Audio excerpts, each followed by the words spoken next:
ఇలా కలిపాక మూత పెట్టి మధ్య మధ్యలో కలుపుతూ టమాటాను మీడియం ఫ్లేమ్లో మగ్గనివ్వాలి.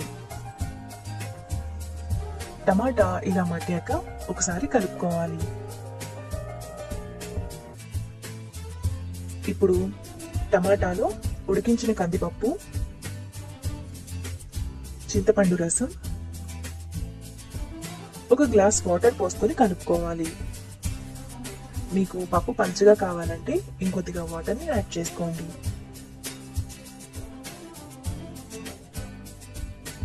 ఇలా కలిపాక పప్పును మరో 10 నిమిషాలు మీడియం ఫ్లేమ్లో ఉడకనివ్వాలి. 10 నిమిషాల తర్వాత పప్పును ఒకసారి కలుపుకోవాలి. ఇప్పుడు ఫైనల్ గా కొత్తిమీర వేసుకొని కలుపుకోవాలి.